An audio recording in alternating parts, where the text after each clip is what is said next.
apoyo de Vendimia de Ciudad 2000 y La Gran Manzana de Ciudad Córdoba. Buenas tardes, bienvenidos a esta emisión de Noti5 que hoy tiene nuestra sección Series Noti5 abordando la crisis que afronta el Deportivo Cali. Nuevamente por fuera de la fiesta de los cuadrangulares y las causas que han llevado a que su pasivo supere los 100.000 millones de pesos. Además, las entrevistas especiales con el análisis de la coyuntura política y económica del país. Iniciamos con el informe de Susana del Portillo, quien se ocupó de las causas que llevaron al cuadro azucarero a un laberinto del que solo se sale con una inversión económica. La no clasificación del Deportivo Cali a las instancias finales de la Liga Colombiana profundiza la crisis que atraviesa uno de los clubes más emblemáticos del país. La situación financiera del conjunto azucarero, que arrastra hace varias temporadas, impacta directamente en el rendimiento deportivo, debilitando su capacidad competitiva. El equipo azucarero, fundado el 23 de noviembre de 1912, es uno de los clubes más antiguos del país. A lo largo de su historia ha conseguido 10 títulos de liga, una Copa Colombia, una Superliga y 8 campeonatos departamentales. Sin embargo, los logros deportivos contrastan con el presente de una asociación golpeada por las deudas y las malas decisiones administrativas.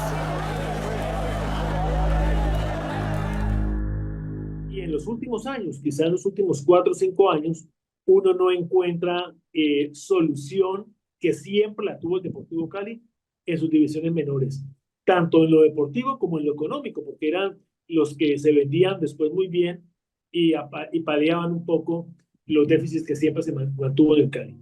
Actualmente Deportivo Cali enfrenta pasivos que superan los más de 120.000 millones de pesos con entidades bancarias y diversos acreedores. Un informe de auditoría forense elaborado por la firma TUL Auditoría Forense SAS, que circula en internet, que investigó las irregularidades ocurridas entre 2010 y 2022, reveló serias inconsistencias en la compra de lotes para parqueaderos, dación en pago de suites en el Estadio Palma Seca, aumento de gastos no operacionales y fallas en la venta de derechos, transferencias y participación económica de jugadores. A raíz de esos hallazgos, la Fiscalía General de la Nación abrió una investigación penal para esclarecer los hechos señalados en el informe. Hablando en este momento, no, que viene pasando hace muchos años. La verdad, el club se recibió en una situación complicada y obviamente a conciencia nosotros entramos a tratar de aportar. Y en eso estamos en una transición, no es fácil. Frente al colapso financiero, la Asociación Deportivo Cali decidió acogerse a la Ley 550 de reestructuración empresarial, una figura jurídica que permite renegociar deudas y transformar la entidad en una sociedad anónima. Lo que se busca con esto es llegar a ese acuerdo, a esos acuerdos entre acreedores, acuerdos ya sea acreedores internos, externos y la compañía como tal para el pago de los mismos, sin suspender su actividad normal, su objeto social, sin suspender contratos, y lo ideal de esto que es que se llegue a esos acuerdos de negociación. En paralelo, había contratado a la firma Deloitte para identificar posibles inversionistas, pero el pasado 17 de mayo se anunció la terminación del contrato con la consultora. Por medio de Deloitte llegaron varios interesados. A nosotros nos presentaron 3, de los cuales ninguno concretamente presentó una propuesta al corto plazo. Y si no resolvemos lo del corto plazo, no vamos a llegar al segundo punto, que es el tema del largo plazo. Esa es la realidad.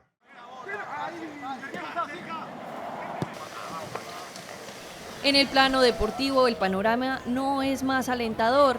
Desde el título obtenido en 2021, el conjunto caleño apenas ha clasificado una vez a los cuadrangulares finales, en el segundo semestre del 2023. En la presente temporada terminó en la 13ª posición de la tabla, en medio de una crisis institucional que se ha reflejado en el bajo rendimiento del equipo y en las declaraciones de varios jugadores. No, ¿qué se debe hacer? Hay que venderlo. Esa es la realidad, no hay que venderlo. El fútbol es con contrataciones, el fútbol es con dinero. Entonces, si te lo digo así corto, hay que venderlo. Esa es la única solución que hay en ese momento. Bueno, lamentablemente la situación económica no está muy bien en el club, hay muchos problemas. Y bueno, yo creo que eso influye mucho. Y bueno, por suerte tenemos un buen grupo, un buen vestuario, pero como te digo, esta situación económica es muy incómoda. La difícil situación también inquieta a los hinchas, exjugadores y asociados, quienes reclaman un proyecto sólido que le devuelva al club su protagonismo histórico. Solo los que tuvimos la posibilidad de estar en ella sabemos lo especial que es. Entonces, espero que se le pueda dar la vuelta, que se encuentren las soluciones adecuadas para solventar todos los inconvenientes y que las personas que están al mando entiendan y empiecen a encontrar las maneras y las formas de mejorar. No obstante, una eventual recuperación depende de una inyección económica que hoy no parece viable, dado el estado financiero de la institución.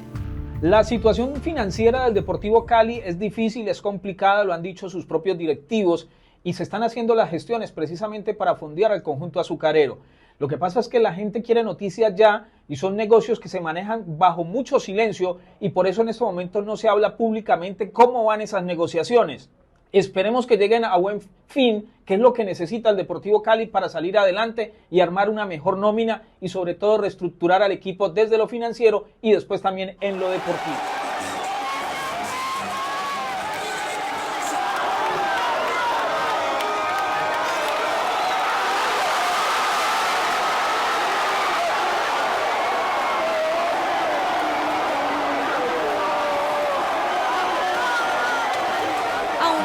Voces que trabajan para evitar la liquidación.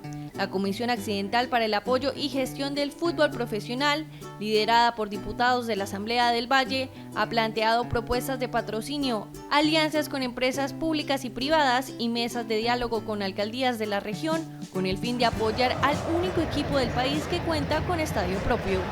La ILB ya está montada en el bus, solo falta firmar el convenio con Encali, recibir una respuesta de sí o no para el segundo semestre. Ahí vamos a tocar unas nuevas puertas, en este caso con Infivalle, con la Secretaría de Deportes, con Indervalle, con la Alcaldía de Palmira, donde allí tendremos que tener unas mesas de trabajo para la ampliación del foro o también para buscar apoyo significativo, que todos podamos hacer una bolsa y tener un rendimiento para el Deportivo Cali. La anticipada salida del director técnico Alfredo Arias refleja la crisis del cuadro azucarero y el bajo rendimiento del equipo, que a pesar de encontrarse en una zona segura, los persistentes errores en la próxima temporada podrían poner a los verdiblancos en un latente descenso. Por ahora, las directivas del Deportivo Cali evalúan salidas financieras que alivien la situación, mientras se espera la llegada de nuevos inversionistas que permitan garantizar la estabilidad del conjunto verde y blanco, considerado históricamente uno de los equipos colombianos de más importancia.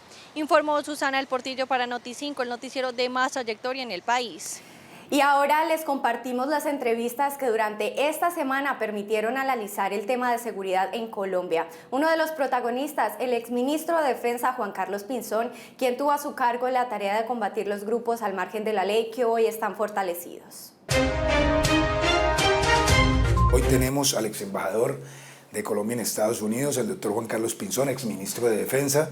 Qué gusto tenerlo en Cali nuevamente, doctor Juan Carlos, bienvenido. Edgar, encantado de estar aquí en Noti5. Siempre ustedes han sido tan amables y bueno, mucho gusto de compartir ahora en este nuevo formato. Ahora el mismo gobierno auspicia una parálisis del sector productivo. ¿Qué análisis le podemos hacer a ese tema? El papel de un presidente es ser el jefe del Estado. Es la persona que le tiene que dar confianza a todo el país, que tiene que bajar un poco las tensiones y las presiones. Hoy lo que tenemos es una persona que pretende ser un agitador profesional y como agitador lo que está haciendo es poniendo en riesgo la economía colombiana, los empleos formales, incluso la misma informalidad, porque el día que hay un paro y hacen ese tipo de actos de vandalismo y violencia, se daña el transporte público, la gente no puede ir a trabajar, la gente no logra vender lo del día. El resumen es que esto pone a las familias a pasar hambre, trabajo y dificultad. Y siempre pierde el pueblo, la base popular, la gente más pobre es la que más afectada se ven estas cosas. Entonces es donde uno dice, ¿dónde está el corazón? ¿Dónde está el amor por el país? ¿Dónde está el deseo de ayudar a la gente? Porque uno dice, cuando llegó Petro, de pronto tenía una agenda que uno dice, bueno, es una agenda social, va a incluir a una parte de la sociedad, pero a punta de discursos no es suficiente. La gente necesita inclusión, pero en el bolsillo, y no que le dañe lo que medio funciona. Mira lo que hicieron con la salud. La salud necesitaba una mejora y una reforma para mejorar, y lo que están haciendo es destruir lo que había.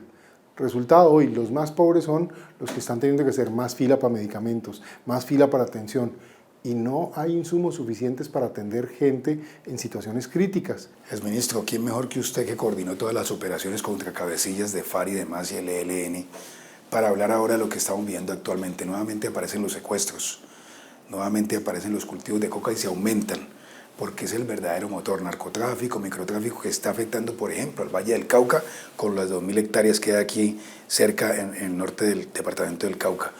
¿Qué piensa de eso cuando usted, que combatió y toda esta delincuencia y criminalidad, ahora se ha recrudecido? Muy triste, porque aquí hubo sacrificio. Soldados, policías, jueces, fiscales, ciudadanos entregaron su vida para cambiar ese destino, para empezar a tener una mejor proyección en el país. ¿Y qué vemos hoy? Que lo que hay es una justificación al crimen, un debilitamiento de las Fuerzas Armadas en todos los aspectos, en su pie de fuerza, en su presupuesto, en sus capacidades tecnológicas, en el apoyo, en su voluntad de lucha, si se quiere, y moral. No les están apoyando. Entonces hoy el ciudadano no está siendo protegido debidamente, sino queda a expensas de criminales que tienen más plata que nunca, porque hay más cocaína que nunca en la historia en Colombia. Hay más oro producido ilegalmente que nunca en la historia. Y fuera de eso está toda banda, se siente cómoda porque no pasa nada, la justicia no opera efectivamente, hay altísimo grado de impunidad, entonces el extorsionista extorsiona a una pequeña banda, cualquiera comete un delito. Y ni quiero hablar de los corruptos, el corrupto sabe que casi nada le va a pasar, pues también roban. El país está ahí manga por hombro. Las sociedades que han avanzado necesitan orden, necesitan justicia, necesitan seguridad. No hay forma de progresar sin seguridad. Y esto hay que verlo. Ahora, la seguridad no es un tema de fuerza, es un tema de protección, es un tema de darle tranquilidad a la gente, es un tema de que quien debe sentir miedo y temor es el criminal, no el ciudadano. Eso lo hicimos en su momento y el país avanzó mucho. Creció la inversión, se redujo la pobreza, creció la economía. Eso fue lo que nos pasó entre el año más o menos 2000 al año 2015, 2016. De ahí para adelante el país viene en descenso. Pero lo que estamos viviendo hoy ya es una agenda de destrucción, si se quiere, de las capacidades que tiene la nación. Eso no está bien, porque ni beneficia a poblaciones necesitadas y en cambio sí beneficia y prospera es el criminal. Un amigo mío me decía el otro día, Juan Carlos, yo pienso que en Colombia solo hay un grupo de gente que está prosperando. Yo le digo, ¿quién? ¿Cuáles? Pues los bandidos. Son los únicos que prosperan, no puede ser.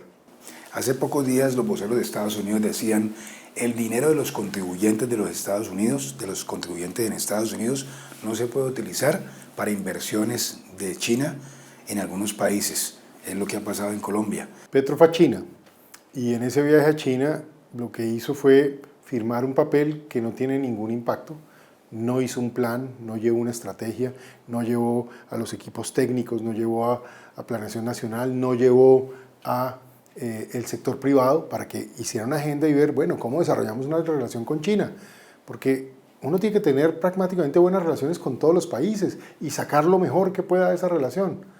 Pero esto lo hizo fue pensando en afectar la relación con Estados Unidos, porque él sabe que viene una desertificación por la falta de lucha contra el narcotráfico y al contrario, por darle esa connivencia. Cada vez que sale y dice que el petróleo es peor que la cocaína y el whisky son la misma cosa, hombre, eso es un muy mal mensaje.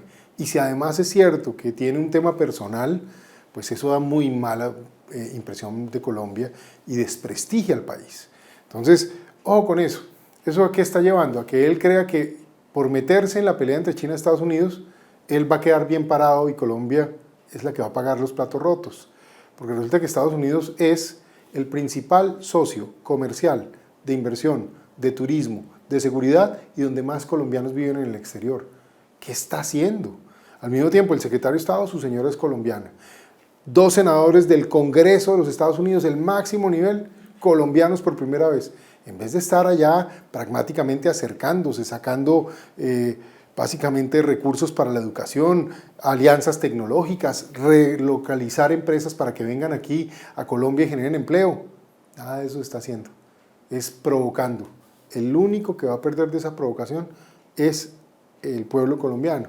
Entonces eso es lo que está mal. Hay que tener buena relación con China, pero ¿cuál es el plan? Tampoco hubo. Y en cambio dañar la relación con Estados Unidos, ¿qué nos va a traer? Perjuicio. Estaremos siempre consultándolo porque son muy valiosas las opiniones del doctor Juan Carlos Pinzón. Muchas gracias. Edgar, muchas gracias. Un placer haber compartido con usted nuevamente.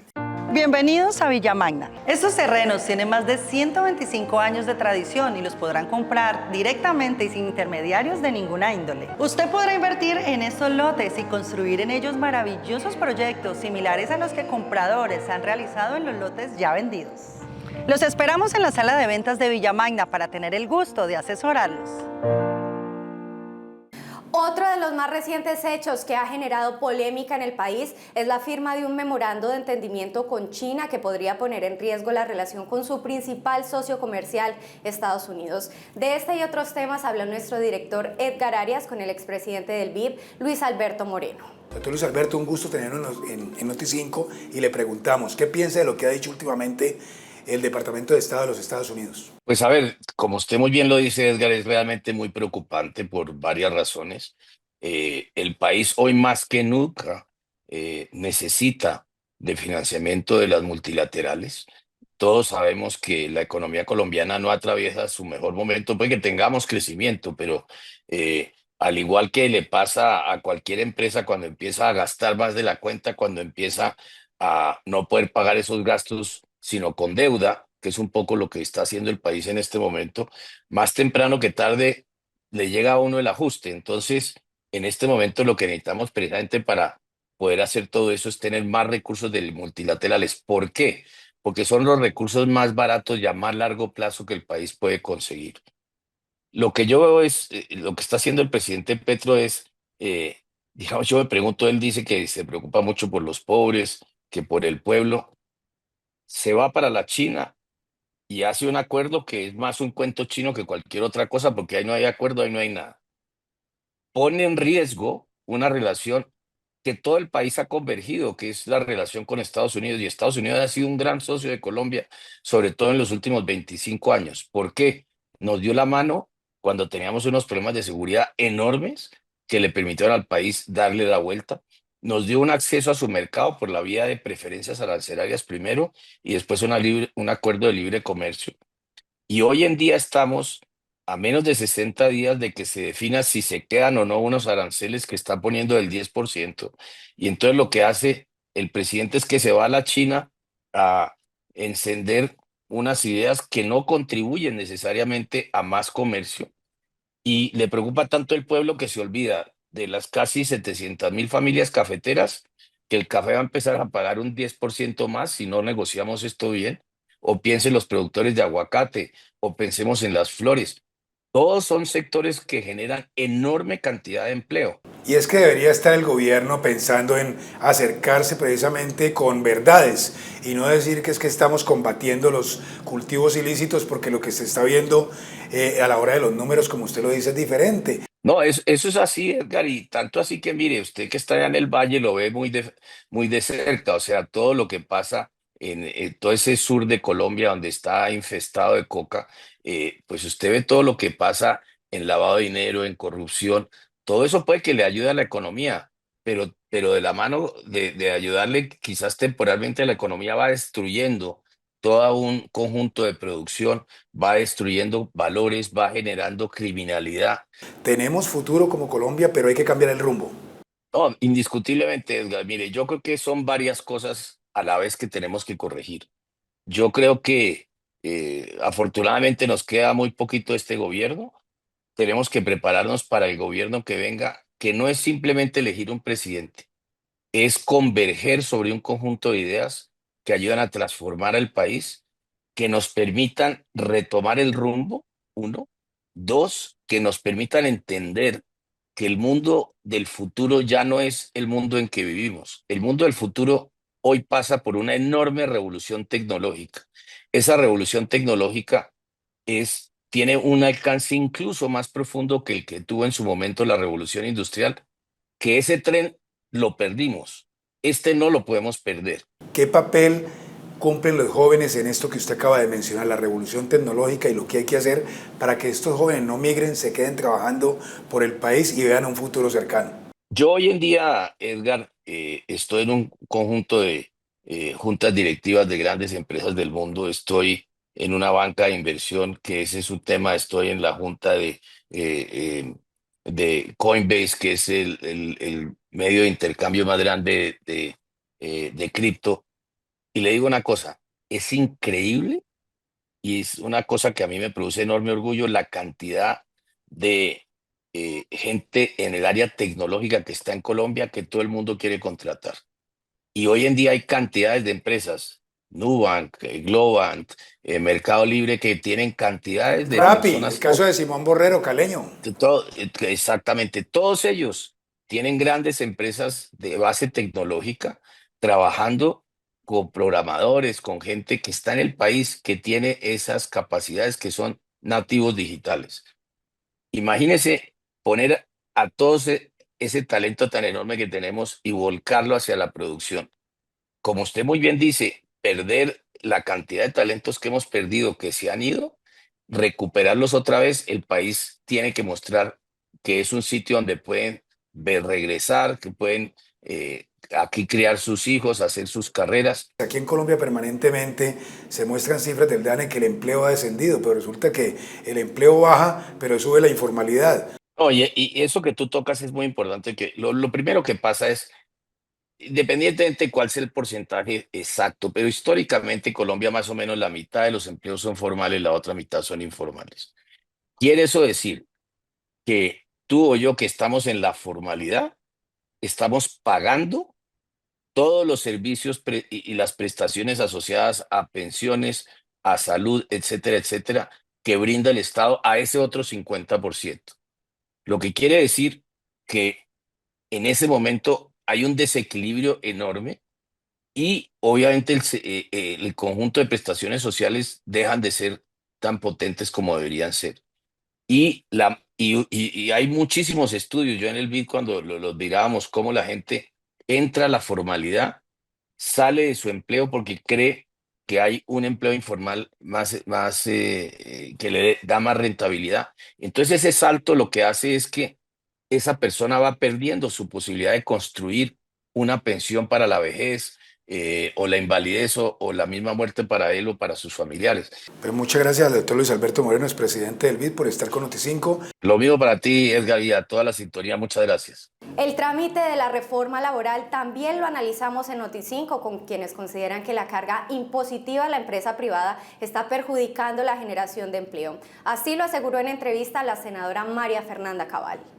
Senadora, siempre es un gusto tenerla en Noti5. Gracias, Edgar, es un gusto estar aquí. Este gobierno está propiciando y auspiciando los paros. Este gobierno es disfuncional, o sea, no funciona de acuerdo a lo normal.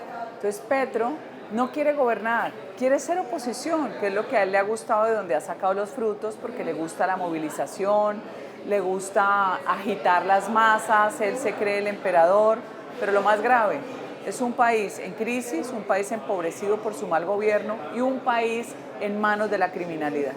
Lo que está haciendo Petro hoy es el único camino que le queda, es la violencia social. Y no hay que caer en la trampa de él, porque él toda su vida ha navegado en eso. Y en un Estado que lo ha premiado con impunidad. En cualquier otro país hubiera sido judicializado. Él y sus compañeros del M-19. Aquí no. Aquí se regala impunidad y se sacrifica a las víctimas. Y tenemos a Petro de presidente viendo cómo incendiar el país. Se priva de la libertad de movilización porque hay bloqueos. ¿Cuál es el llamado para que esto no se convierta otra vez en bloqueos como en el 2021? El llamado es que ya hay sentencias judiciales que establecen que la protesta no significa que puedan hacer lo que se les dé la gana. Ya hay jurisprudencia. Estuvimos leyendo ayer la sentencia del Tribunal de Neiva, donde clarísimamente queda establecido que no es aceptable invocar un derecho cuando se está violando los derechos de otros, cuando se quemó policías vivos, se quemó CAIS, se quemó los medios de transporte públicos y privados, se dejó a la gente completamente secuestrada. Ya está establecido. Cuando usted tiene jurisprudencia en esas sentencias contra la primera línea, Aquí hay que advertirle a la fuerza pública que ahí está establecido. EPA está en la cárcel por eso. Está en la cárcel, pero también le ratificaron la condena a 7 bandidos que muchos operaban como periodistas e informadores y le dijeron esa función no era periodística, era una cobertura para anunciar a dónde llegaban las hordas violentas. En otras sentencias se estableció el pago de la Nueva Marquetalia y del ELN aquí en Cali. O sea que fue una operación coordinada para destruir a Colombia. Y que Petro sepa que él no está por encima de la Constitución y de la ley. ¿Qué va a pasar ahí con esa reforma laboral? Porque hablamos de que se va a acabar el desempleo, pero hay mucha informalidad. ¿Cómo va a quedar finalmente esa reforma? Edgar, es que hay que entender la mentalidad de Petro. A él no le importan los trabajadores, ni formales ni informales. A él no le importan los niños, ni de Gaza, ni de Jamundí, ni de Tibú. A él no le importa sino permanecer en el poder. Él o en cuerpo ajeno, cualquiera de las dos fórmulas le pueden servir. Y la reforma es una excusa para apelar a que él es el que salva al pueblo de los miserables que son los empleadores. ¿Sí? El 90%, Edgar, del tejido empresarial es mi pyme y pyme. Son chiquiticos. Es usted, su esposa, su hija, y si le quedó recursos, si le va bien, contrata a un empleado o dos. Esa es la realidad de Colombia. ¿Ese es el pueblo o ese es el no pueblo?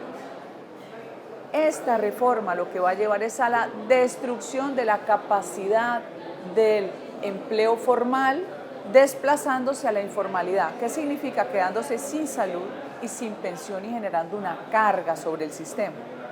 No sé cómo cómo va a llegar la ponencia de la comisión donde sale, pero ese miedo siempre, ese miedo que es que hay que darle gusto al diablo para que el diablo no me coma. Y a los sindicatos.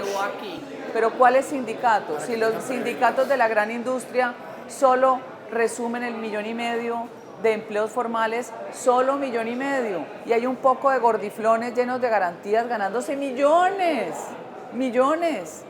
Entonces, ¿cuál es la verdad? Y del otro lado, hay sindicatos que no quieren a esos gordiflones con privilegios, que quieren negociar con sus empleadores. Y hay 500,000 que obedecen al contrato sindical, que es una fórmula maravillosa que le ha querido acabar la izquierda. Senadora, y la dejo con lo siguiente, y es en el foro que se hizo en Cali del Centro Democrático, seguridad y paz, porque la paz no se puede lograr si no hay seguridad. Y el gobierno acaba de decretar otra zona de ubicación en Tibú. Otro Caguán, otro Catatumbo. Sin seguridad no hay desarrollo y sin desarrollo no hay paz. Esa es la fórmula. Y cuando usted falla en uno, falla en los demás. El Estado tiene la obligación constitucional en su artículo 2 de proteger a todos los ciudadanos, no de premiar criminales. Muchas gracias, senadora, por estar con Noti5 siempre. Gracias.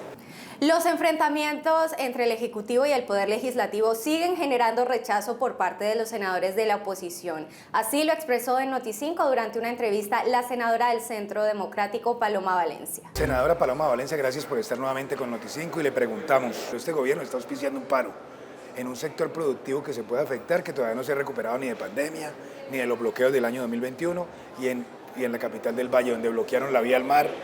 ¿Qué piensa de lo que está pasando?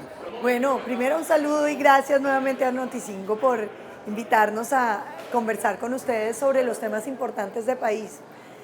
Uno que puede decir sobre un presidente cuyo mensaje es la división, el odio, el destruir. Al caos destructor hay que combatirlo con la unión de los colombianos. Yo le quiero pedir a todos los colombianos que nos están viendo que no se dejen llevar por el discurso de Petro, que todo lo contrario, piensen en lo que significó el paro nacional para Colombia, para el Valle, para Cali, donde la canasta básica se subió más de 30 puntos, donde los colombianos perdimos billones de pesos, donde se perdieron empleos que todavía no se recuperan, donde murieron los cerdos, las gallinas, en fin, donde lo único que hubo fue violencia, desolación y tristeza.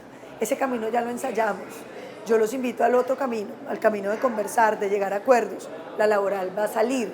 No se dejen meter cuentos de Gustavo Petro, que lo único que quiere es incendiar el país, porque a él le parece que en el caos, en la violencia, él es rey, porque nadie puede cabalgar como los jinetes del apocalipsis, y él se siente así. Senadora, la mayoría de las empresas en Colombia, y usted lo ha dicho en los debates, en las plenarias, son las pequeñas y las medianas empresas. La reforma es una reforma que ha tenido en cuenta el sector mediano, que por supuesto se va a golpear porque una reforma en un momento de crisis económica pues es difícil, pero lo que se ha hecho es un trabajo serio, de tratar de quitar elementos, de mejorar condiciones de los trabajadores, de avanzar, por ejemplo, en los temas de plataformas tan importantes para que los trabajadores que hoy están en los Rapis, en los domicilios, pues puedan tener un ahorro pensional. Y yo creo que va a salir una buena reforma que le muestra a Colombia que el camino de la concertación sí funciona, que no es verdad que es que esto tenga que ser a las patadas y con violencia para que las cosas funcionen. Esa impresión guerrillera de recurrir a la violencia es que para cambiar el mundo siempre lo cambia para mal.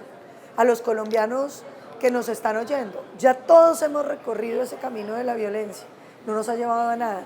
Recorramos el camino de construir, de estar unidos, de sentirnos firmes y orgullosos de ser colombianos. Me parece todavía escucharle en esa plenaria donde usted dice: respetemos las instituciones, los senadores cuando se posesionaron se comprometieron a la división de poderes. No todo lo que se tramita en el Congreso tiene que pasar como el Ejecutivo lo haga. Eso hay que respetarlo. Claro, es que, mire, uno tiene que hacer una reflexión bien importante. Cómo una democracia que funcionaba como la de Venezuela, de pronto se convierte en una tiranía. Y uno le pregunta a los venezolanos, ¿cuál fue el hecho? ¿Dónde fue que se volvieron ustedes una tiranía? Y no lo saben, porque fueron pequeños momentos que sumados todos destruyeron la institucionalidad. Pero uno de los elementos fundacionales, que nos entienda muy bien el colombiano que nos está escuchando, no es que reine la mayoría, eso no es democracia, eso es la tiranía de la mayoría. La democracia tiene respeto por la mayoría y por la minoría, el cuidado de la alternancia. Tal vez lo más importante es que el poder no es absoluto, el poder está partido, para que usted no tenga un poder grandísimo y pueda hacer lo que quiera. Tiene unos contrapesos, que usted quiere ir para allá y aquí se encuentra con otro. Usted quiere salir de frente y ahí se encuentra con otro, con el poder legislativo, con el judicial, con las contralorías, las procuradurías. El gobierno Petro eligió Contraloría, Procuraduría. Las Cortes le dicen cualquier cosa y él dice golpe de Estado. El Congreso no le aprueba algo, él dice golpe de Estado. Ojo, cuando los poderes dicen no, ahí es donde se expresa el equilibrio de poderes. Y le quiero decir algo a los colombianos. Esto es como cuando el adolescente le pregunta al papá, papá, ¿puedo ir a la fiesta? Si a usted le dicen sí, pues va a la fiesta y no pasa nada. Pero cuando le dicen no, pues ahí está el poder.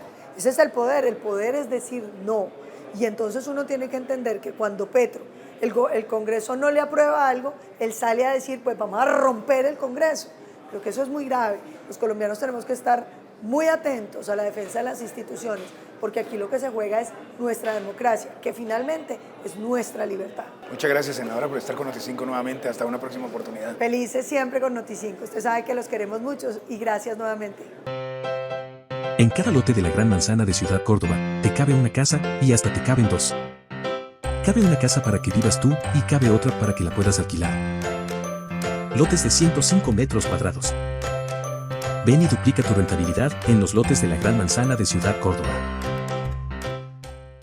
Esta semana también se cumplió el debate de los precandidatos del Centro Democrático a la presidencia de la República. Hablamos con el senador Miguel Uribe Turbay sobre uno de los principales ejes temáticos que preocupa a los colombianos: seguridad y paz. El senador Miguel Uribe Turbay, quien se encuentra en la capital del Valle. Y a ver, nos preocupa inicialmente tema de huelga. El gobierno convocando una huelga. Lo primero es que el gobierno está tratando de desviar la atención ante el fracaso como gobierno, la inseguridad creciendo, la crisis energética, la crisis en materia de salud, el alto costo de vida y la crisis fiscal, pues obviamente buscan la consulta popular y ahora este tipo de protestas sociales, entre comillas, supuestamente para desviar la atención. Ahora, lo cierto es que el gobierno está promoviendo una huelga, salir a la calle, lleva ya años haciéndolo. Recordemos que Petro lleva gobernando 3 años. No ha solucionado los problemas, por el contrario los ha agravado, entre esos la violencia, y lo cierto es que está invitando a la calle, invitando a las huelgas, pero eso es contradictorio. Primero porque la protesta y la huelga tradicionalmente es en contra del gobierno exigiendo alguna acción. Entonces, de alguna manera, yo lo que creo es que esto lo que muestra es la contradicción de Petro, la incapacidad del gobierno y finalmente confirma una vez más el fracaso de Gustavo Petro como presidente. Preocupa mucho a los empresarios que se hunde la reforma laboral inicialmente, después se le da vida a través de la Comisión Accidental, va a la Comisión Cuarta, próximo lunes o martes conoceremos este texto de la reforma laboral, pero los sindicatos van allá a la Comisión Cuarta a exigir. Sí, protesta social, no intimidación, amenaza o violencia. Segundo, lo que es evidente es que la consulta popular es el mayor daño de todos, porque no resuelve un solo problema. Es una trampa, es una estafa, no resuelve problemas. Al único que le sirve es a Petro. ¿Para qué? Para aferrarse al poder. Es decir, va a utilizar más de 800.000 millones de pesos para hacer politiquería con nuestros impuestos, para anticipar las elecciones en un año preelectoral y buscar hacer campaña por su partido y por su sucesor. En ese sentido, había que frenar la consulta, que no le sirve a los colombianos y le hace daño a la democracia. Y por el otro lado, haber revivido, nosotros no votamos eso, lo del Centro Democrático, pero al haber revivido la consulta, la reforma, de alguna manera se confirma la no necesidad de la consulta popular. No tiene sentido hacer una consulta popular si hay una reforma que se está discutiendo. Ahora, lo importante, como siempre hemos tenido nosotros, una actitud tiene que ser propositivo, es decir, a cada crítica la acompañamos con una propuesta. No a la reforma laboral de Petro, pero sí a una reforma laboral. ¿Pero cómo? Que genere empleo, oportunidades para los jóvenes, para las mujeres, que genere mejores ingresos. Eso es lo que proponemos. Sube la deuda, sube el déficit fiscal, baja el desempleo, pero sube el empleo informal. Muy importante lo que usted dice. El gobierno, cada vez que uno le plantea las dificultades fiscales que ha generado, dice, no, pero si el desempleo viene bajando, estamos en una cifra de un dígito, 9.3%. Eso es engañoso, porque es verdad, es más, partamos de la base que es verdad esa cifra. Asumamos que el DANE está dando una cifra real. Pero aún así, en la cifra del mismo gobierno, el 78%, es decir, casi 8 de cada 10 empleos que supuestamente se han generado en estos años son informales. Es decir, se está disminuyendo la calidad del empleo. Y un empleo no formal es un empleo que no tiene seguridad social, salud, pensiones, prestaciones, vacaciones, etc. Entonces, de nada sirve. Lo que nosotros necesitamos es estimular la generación del empleo formal. La reforma laboral y la consulta popular, dicho por los expertos y el mismo Banco de la República, establece que van a perderse 500.000 empleos formales y se van a condenar a más de 2 millones a la informalidad. Aquí está el ejemplo, cómo ya empiezan a condenarse a la informalidad los ciudadanos. Senador, podríamos hablar de muchos temas, pero le voy a plantear los dos temas que van como ligados. El tema de seguridad y paz, una llamada a paz total negociando con el Grupo al Margen de la Ley, que han aumentado índices de criminalidad, de delincuencia. Edgar, para mí la prioridad es la seguridad. Sufrí en carne propia lo que implica la violencia. Hace 34 años Pablo Escobar secuestró y asesinó a mi mamá. Diana Turbay, que era mi mamá, creía en la paz de Colombia y a través del periodismo pensaba poder aportar para que se consiguiera. Su causa se volvió mi propósito de vida, un país sin violencia. Aprendí muy joven a no ser indiferente, a que la violencia nos afecta a todos, pero además aprendí a no negociar principios ni valores. El último tema de la salud, porque en las últimas horas la Corte Constitucional ha dicho la tarifa UPC hay que elevarla porque mal que bien, antes de este gobierno se estaba prestando un servicio. Este gobierno está asfixiando al sistema, llevando a que, condenando literalmente a las personas de menores ingresos a la enfermedad y a la muerte. Los más ricos, a los que tanto persigue, los ricos pueden pagar la salud más cara, pero la pagan. Pero las personas de menores ingresos están sufriendo las consecuencias de Petro en el gobierno. Cada día que Petro se mantiene en el gobierno es un día que Colombia se desangra, o por inseguridad, o por la destrucción del sistema de salud. Y lo cierto es que, como usted bien dice, el gobierno empezó a asfixiar al sistema de tal manera que hoy el servicio para los colombianos es cada vez peor. Senador, muchas gracias por estar con los televidentes de Noti5. Hasta una próxima oportunidad. Buenas noches. Edgar, muchísimas gracias a todos ustedes. Colombia tiene futuro. Aquí terminamos esta emisión de Noti5. Los esperamos el próximo martes a las 8 de la noche o antes si algo extraordinario ocurre. No olviden suscribirse a nuestro canal de YouTube y visitar nuestra página web noti5.tv. Feliz puente festivo. Con el apoyo de Vendimia de Ciudad 2000 y La Gran Manzana de Ciudad Córdoba.